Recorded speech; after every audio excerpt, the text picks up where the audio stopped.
Welcome back, everybody, to another episode of the DLF Trade Show, the best trade show for hashtag Dynasty Trade Month on not just the DLF YouTube channel, on all the YouTube channels.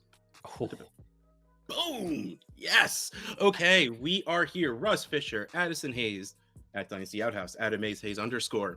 We have been doing a series of second-year players. We did quarterbacks, wide receivers, running backs, and there was a few extra players. So I'm going to steal a phrase from my buddies at the Dynasty Dummies and call this our catch-all episode. We are going to talk about one of my favorite players first, and it's Jaylen Waddle.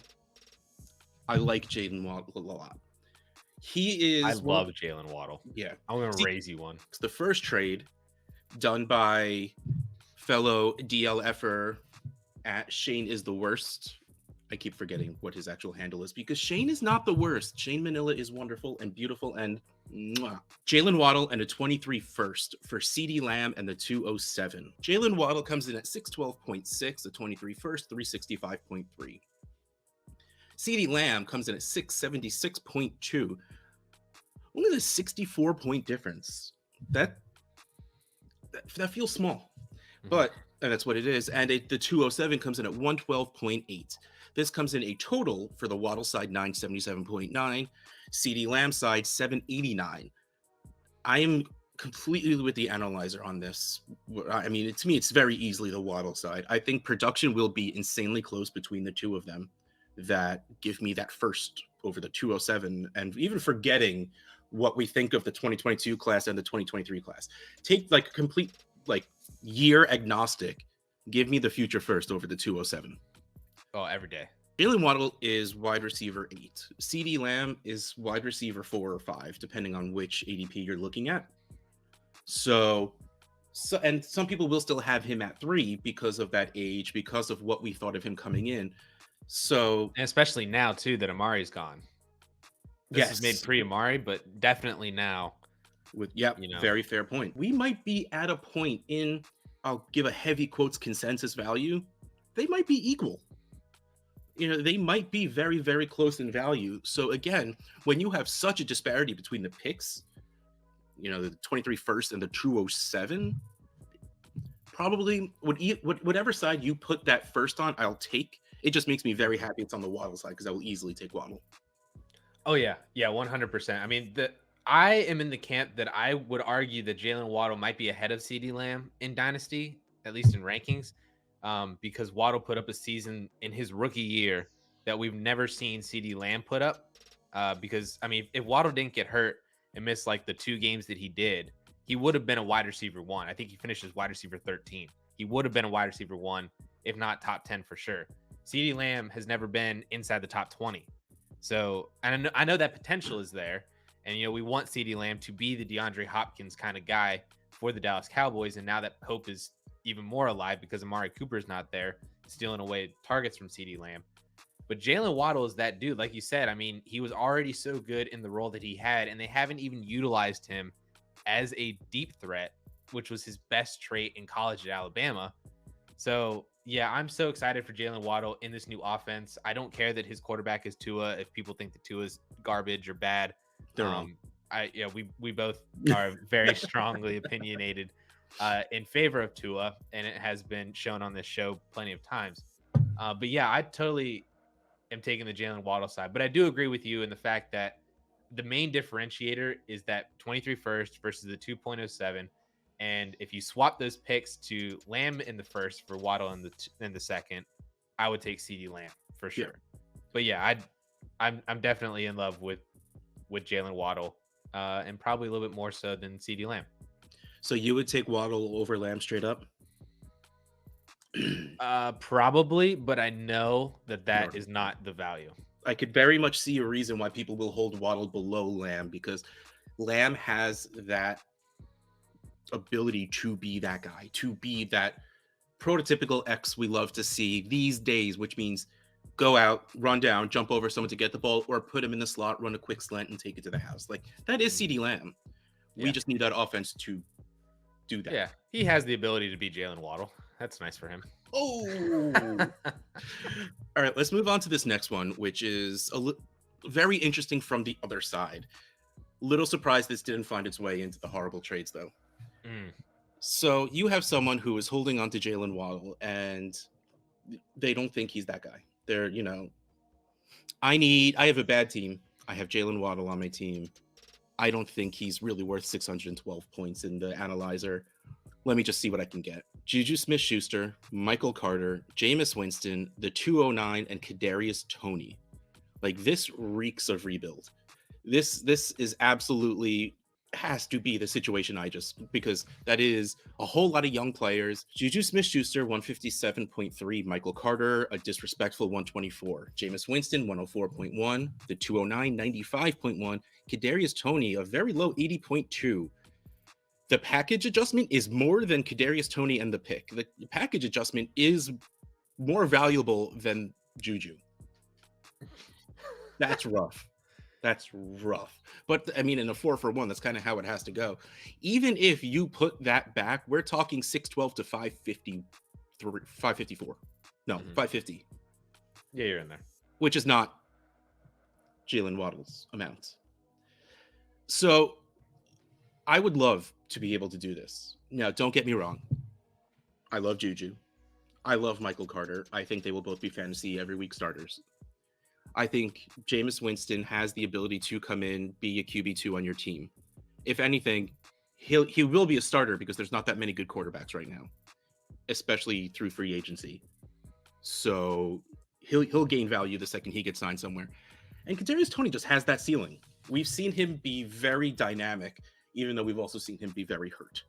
So he has the ability. He comes in 3 games into the season, and even if he just does pretty well, he gets 5 catches for like 80-ish yards and a touchdown. Like if he averages around that a game, not a touchdown a game, but maybe 1 touchdown in the 3 games, his value might double from that 80. Of course, going up to 160 isn't really the biggest deal in the world, but it's still a big jump. So this is a very high upside side. But you're trading it for a guy that we've seen destroy what we thought his upside was. Yeah, no. Like if I'm trading away Waddle, I need. Okay, I won't. If I'm trading away Waddle from this, I'm taking away Jameis, the 209, and Kadarius Toney, and squishing that into one asset that is worth at least more than the package adjustment. Like I need a player that is worth a late first, at least. To be able to make this seem like a decent trade. This is rough. Like, don't get me wrong, this is fun. I would. Okay, no. If it were a different player that I didn't believe in, I would do something like this because it would just be really fun to play the gambling side of all of that upside and to see what I can get if they all hit, or with whoever of these, 1 or 2 out of 4 got to hit, right? Hopefully. Yeah, or at least gain value significantly. I was just so intrigued by this because this is like half of a starting lineup. Yeah, right. And it's good in theory, assuming you are in that insanely specific situation I've talked about before.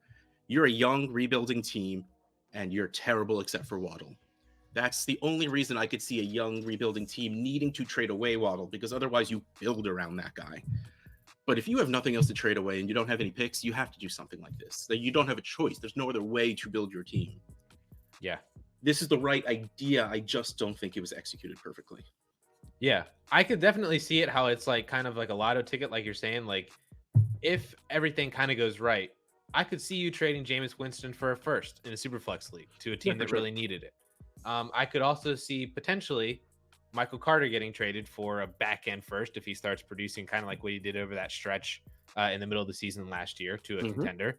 I could see Juju Smith-Schuster maybe another back end first as well if he goes to a good team and you trade him to a contender. Kadarius Toney, we said he has that upside. He was a back end first, I think, for a lot of people last year when he started producing. So if he starts producing again, we actually see it. So there's a potential that I think that you could get 4 firsts out of this. I think that's a top like 10% outcome from this. Yeah. But if you could mash all these guys up into 2 firsts and another second, like that then would mean that you won the trade on the Jaylen Waddle side, because then it would be 2 firsts and a second for Jaylen Waddle and not a whole bunch of lottery tickets for Jaylen Waddle, you know. But you just got to make sure that those players hit it, because otherwise, you're kind of screwed. There's a fun line between fun and risky, and I think this is a little too past that line into the risky side for me. Right. The next player we're going to talk about, Elijah Mitchell. Elijah Mitchell coming in at the running back 20, which is actually surprisingly a little low for me. I thought he would be higher. That's about probably where I would have him, because the world seems to be higher on him than I am. I think he was top 15, or maybe he was 15, 16, and then the rookies came in. So technically he didn't move. Just, you know, a couple people got put in on top of him. So let's start again, 12-team Superflex, Elijah Mitchell, and a 23-second for Gabe Davis, Curtis Samuel, the 204, and a 24 third. Wow. Okay, so the analyzer has Elijah Mitchell at 204.8, the 23 second for 127.7, a total of 332.4. The 204 is the only asset over 100 points, so it's at 145.5. The rest are super low. I'm going to put the package adjustment back in because that's just not fair, and it'll be 259.4. Man, this is pretty easily Elijah Mitchell for me, and I don't like Mitchell that much. Nice. Like, if you took out the 23 second, I mean, I'm still pretty easily on the Elijah Mitchell side, but it's a lot closer. I don't understand why you add that second on top, because Elijah Mitchell to me is worth a late first. Well, yeah. To me, it's an early second, but you know, I understand that he is worth a late first at least. And so we're talking the 204, Gabe Davis, who still is only at a 55.6, regardless of what that hype has done. His ADP is still 126. Curtis Samuel, I forgot he was still in the league, I'm going to be honest. And a 24 third is, I'm surprised, even 29 points on here. So even me as a non-Mitchell guy, this is something I would, without a doubt, send to go get him, though I would be sad because I know there's going to be a receiver I fall in love with going at the 204, and I'm going to be mad at it. But still, value-wise, so easily for Elijah Mitchell, who can walk in and be an insanely solid high-end RB2 for you. Yeah. Somebody found the person who wanted Gabe Davis and believes in the hype here. So clearly your Elijah Mitchell, not dislike, but your devaluation of Elijah Mitchell is not as strong as your devaluation of Gabe Davis, which I think is the biggest thing here, because like, if you just want to say that even if that 23 second somehow equaled Curtis Samuel and the 24 third, I would still trade Gabe Davis and the 2.04 for Elijah Mitchell, which you said was a late first, right? So if we think he's like 109, 110, somewhere in there, Gabe Davis is not that 6 pick jump to me. I think they're adding somebody, even though that he's currently, I guess he's kind of coming in as like the wide receiver 2 because Emmanuel Sanders isn't there. They are allowing Cole Beasley to seek a trade, but I really don't think that they are going into the season with Stephon Diggs and Gabe Davis. I think they really like Gabe Davis in the role that he has been playing as a deep threat wide receiver 3. And I don't think that translates to targets, or at least not consistent targets to where we're relying on him every single week, or he's becoming what people think that he can actually become. I'd rather move all that for Elijah Mitchell, who I think is an every week kind of guy, and just play him every week instead and be happy about it. This next one is a lot more interesting. Elijah Mitchell, Rondale Moore, and the 306 for Cam Akers. Now, let me ask you the obvious question first. Who do you have higher, Mitchell or Akers? Cam Akers. Just checking. Regardless of how bad he looked in the playoffs, I still say Akers. So Mitchell, 204.8, Rondale Moore, 106.3, the 306, 44.3, total of 292.1, Cam Akers, 334.4. How do you feel about Rondale Moore? Let me ask you that question first. Oh man, I was hoping that you would go first on that one. Because you want me this to go is first? I'm good. This is kind of the differentiator, right? For this trade is like, how do you feel about Rondale Moore, because if you like him a little bit more than what the analyzer does, this now becomes super fair, even more fair than kind of it already is, if not a little bit more on the Rondale and Elijah Mitchell side. Because Christian Kirk is gone. This trade was actually made before free agency, so this person kind of took a bet on Rondale Moore, I think, a little bit. Yeah. But we know now Christian Kirk is gone. AJ Green has yet to re-sign. I don't know if he actually will, but he's currently not on the team. So right now it's DeAndre Hopkins and Rondale Moore. And very similar to what I think with Gabe Davis, I don't think that is the two wide receivers that the Cardinals go into the 2022 season with.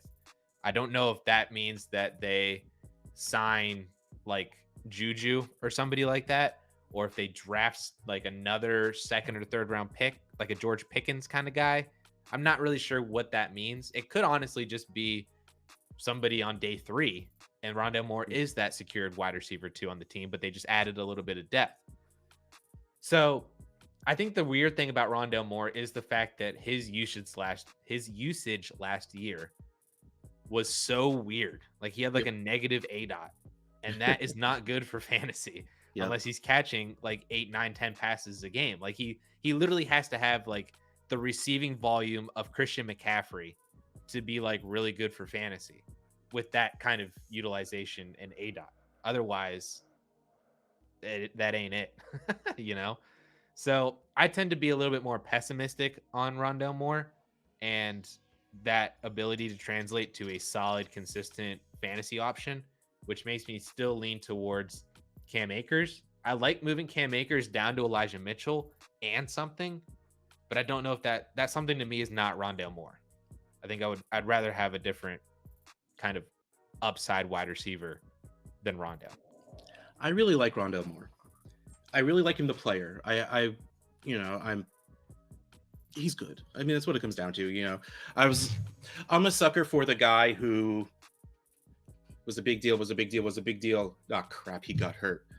We forgot about him. Let's just move on. Like Rondale Moore fell a little bit because of that, and also just because of the strength of the class he was coming into.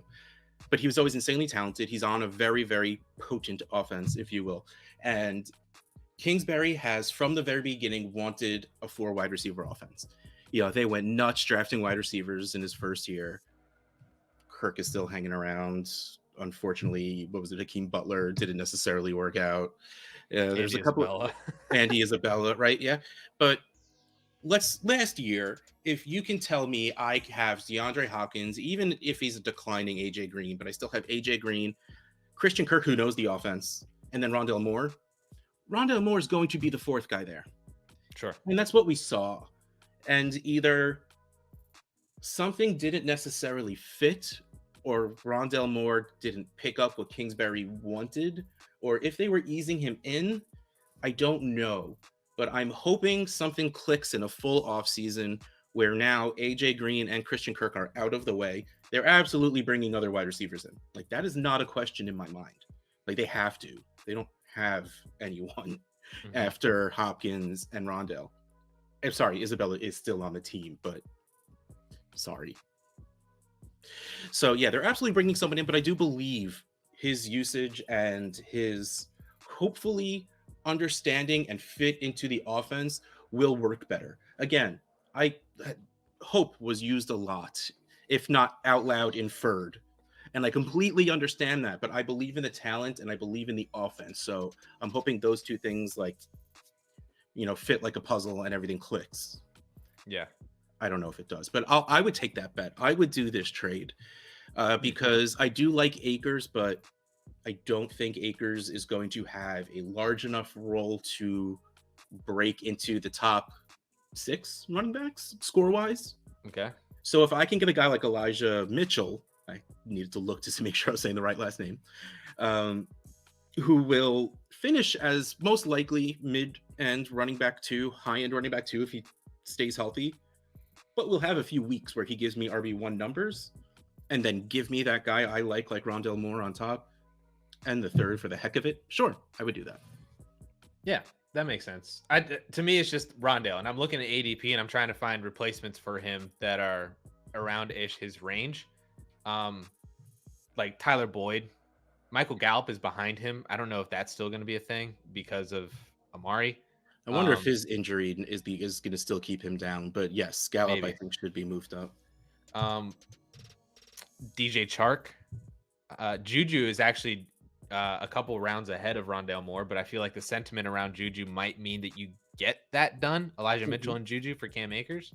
So those are all guys that I would rather replace Rondale with in this trade that he's currently being valued around, at least in terms of ADP. So it's just Rondale for me. Darnell Mooney or Adam Thielen? Oh, 100%. No, I would take Thielen because at least you're getting the production. All right, just those are the guys that are right next to him on the analyzer values. Yeah. Oh, I would 100% go to ADP. I went the other side. Yeah. Okay, cool. Yes, that is Elijah Mitchell. So let's move on to QB 21, Zach Wilson. I was interested in this because, man, this guy was a roller coaster. No one was really that big of a fan coming in. He played okay in the preseason, so all of a sudden he was the rookie QB2, and then really fast that went away. Really, really fast that went away, and then he looks pretty okay at the end of the season. So, so let's see. Man, 12-team Superflex again. There you go. Zach Wilson for Marquise Brown and Jameis Winston. Zach Wilson 302.4, Hollywood 220.8, Jameis Winston 104.1. For a total of 296.7 with a little bit of a package adjustment. So for all intents and purposes, this is pretty exactly even. I'm going to assume that either Zach Wilson is someone's QB3 or they just don't think he's going to survive and they think Winston walks into a starting job. Like if you told me if this happened next week and tomorrow Jameis Winston signs with the Saints, signs with anyone, literally anyone where he's the starter, I would probably pretty firmly be on the Winston and Hollywood side. Okay. Right now, yeah.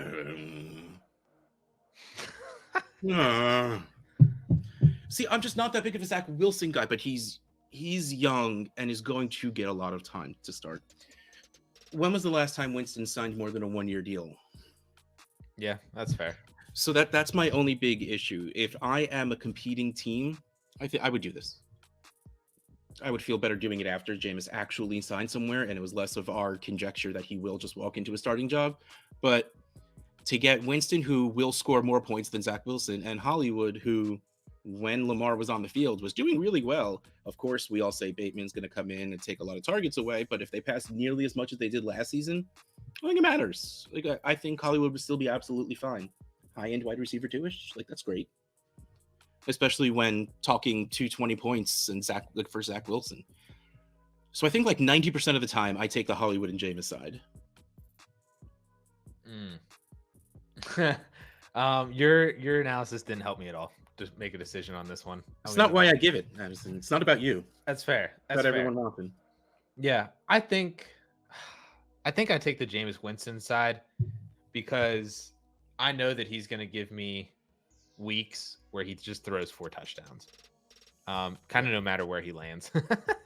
And the 4 interceptions he throws in that game doesn't completely kill him. No, right. Yeah, you're right. Zach Wilson, I like the upside and the potential that he offers. I like that the Jets are at least building around him. And I think that they as an organization have a much solid foundation and direction than Jacksonville or some other teams down there at the bottom.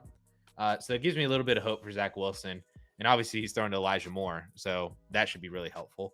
And he has, RB1 Michael Carter running Michael Carter, Corey Davis. A lot of people have been saying they're drafting Treylon Burks. So, I mean, there's definitely weapons and upside that could become Zach Wilson. Oh. They just re-signed Braxton Berrios. Oof. So he always does awesome whenever any wide receiver's hurt. So, I mean, like, that's half a joke because he finds his way to catch a ton of balls every once in a while. Yeah. I think I'd take the Zach. No, I'm flipping. I take the Zach Wilson side. Okay. Zach Wilson is not in the tier of quarterbacks where I want to be breaking down from him even more. Like, you know what I'm saying? Like breaking down from him. I know it's Jameis, and I know, like I said, that you can get kind of weeks from him, especially like if he were to land in Carolina or Seattle, or somewhere like that as like a bridge quarterback in one of those teams that needs somebody, then it wouldn't be all that bad for fantasy for this year. But I think I just stick with Zach Wilson and just see where the potential is going to go and ride that roller coaster. Yeah, again, like I said, 10% of me completely understands that, and it will probably be worth it because at QB 21, I mean, it's tough for him to go that much lower, being that young, because it's going to be a little insulated, and he's going to get another chance after this season to start. Is really all it comes down to, especially getting hurt his rookie year. They'll give him more time. So this next one is super interesting. It is the 101, Zach Wilson, and the 23 second for Lamar Jackson. The 101 is 625, Zach Wilson 302.4. The 23 second 127.7 after a small package adjustment 983.7. Lamar Jackson by himself 887.9. So this is what we say it should be. You're overpaying a little bit to go get the best asset. The question is that enough for Lamar Jackson? Like locked in top 7? 5. Yeah, it's 7. Okay. I'll say 7 just because I know there's people that are a little lower on him. I've been seeing a lot of trades like this, and honestly, I think I've been doing a lot of trades like this. I think it really is. I have found myself in the spot where I have found a chunk of players at the top of the draft that I like. Like Malik Willis is going, as long as he's drafted in the top 15-ish, top half of the first round, he probably should be the 101 in Superflex drafts because he's a running quarterback and he has high draft capital. Breece Hall, I think, is very good. Treylon Burks, I think, is very good. Garrett Wilson, I think, is very good. And then QB2, you know, if you're a Kenneth Walker fan or if you're more into Drake London, like there's a, hey, I like this guy at the bottom of a tier pick. So those 5 picks I've been kind of going after. And especially with the 101 involved where I say, okay, I'll be in a situation for like 2 years where I don't necessarily feel safe, but I'm going to be scoring a lot of fantasy points. How do I value that in trying to trade? Like, for example, I have Dak Prescott on a rebuilding team. And while Dak Prescott is like not old, he's the oldest of the top end quarterbacks. So it's just like, no, he's old in my head now. So I need to, you know, move off of him. So it's like, okay, Dak and the 101, Dak for the 101 and what? How do I do this? And not usually do I get the idea or the ability because of the teams that would have the 101 to have someone like Zach Wilson in there also. Would I do it? I don't think I could. And honestly, the answer is because of Zach Wilson here. That was my answer too. The thing about it is, if I'm even if I'm rebuilding and I'm trading away, calling Lamar Jackson the older guy, like if I'm trading away to break things down, and I know I want someone young, and hold on, Lamar Jackson is 25, and Zach Wilson is 22 and a half. That those years matter absolutely not at all at that young of an age in quarterback. But let's go down to QB 20. Honestly, I would feel better if it was Mac Jones, who is actually QB 21. Actually, that might be it around him. You know, the further you go up, the harder it gets. If it was Tua, I would feel better about it just because the way I feel about Tua. Yeah.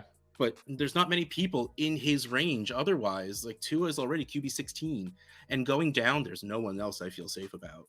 So, like, we're talking, I need a bit more, I guess, to come off of someone like Lamar Jackson or Dak Prescott. Yeah, no, I kind of agree. And I when you said that it's because of Zach Wilson, that was my exact reason as well. Like, I don't think I can move Lamar Jackson for this. I love that you move Lamar for the 101 but like the and is not Zach Wilson for me. And I know that the trade analyzer says that side is favored by 100 basically. Nah, I'm keeping Lamar.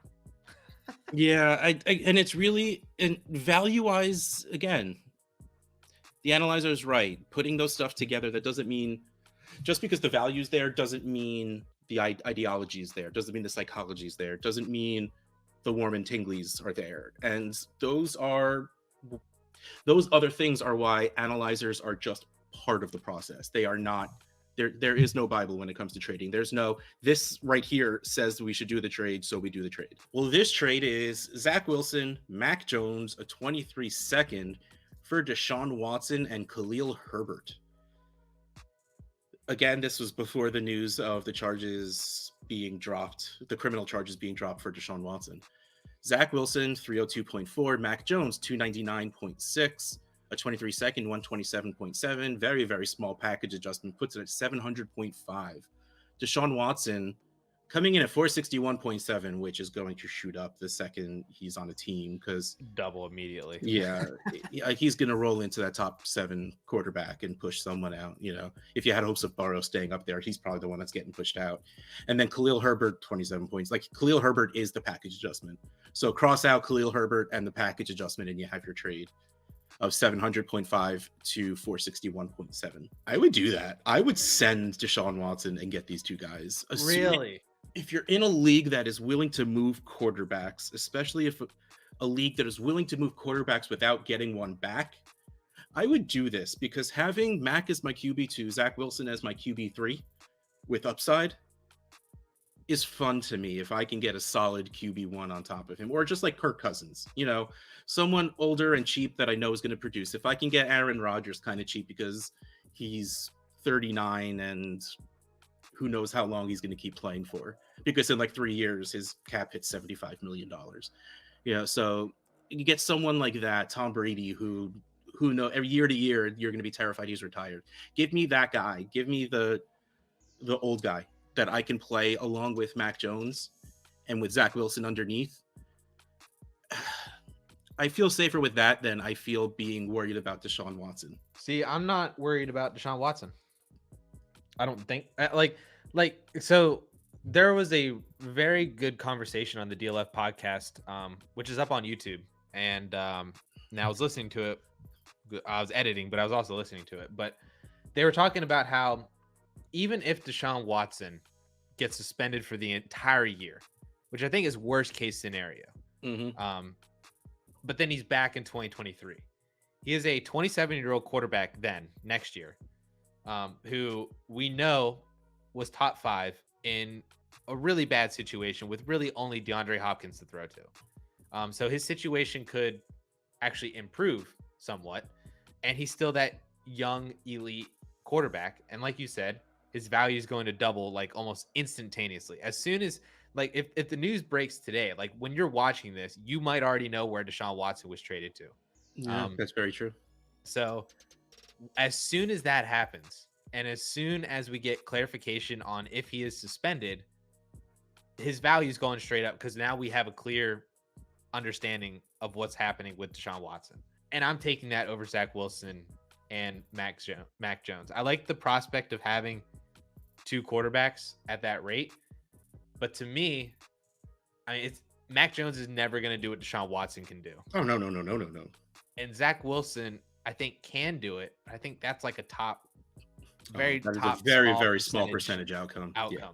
Oh, yeah. So I'm just going to take Deshaun Watson. I'm just going to call it a day. And I think that is pretty easy for me to do. Okay, let's move on to the horrible trades.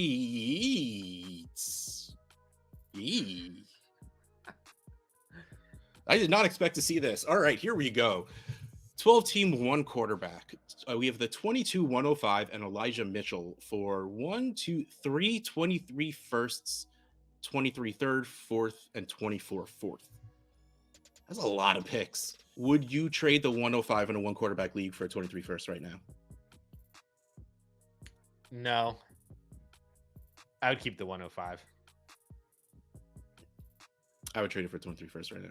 Really? If we're taking quarterbacks out of it, Hall, Burks, Wilson, Walker. Say his name. Say it. You don't know who it is. You probably didn't check Twitter, but it's Justin Drake Ross. London.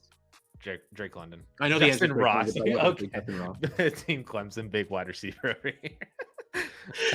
I know that's not real, but it still makes me happy. So yeah, no, the answer is Drake London, and I know that's the truth. So will I take the strong bet that it's Drake London and take the bet that the 23 first will be at least top half? In a much better class? I'm fine with that.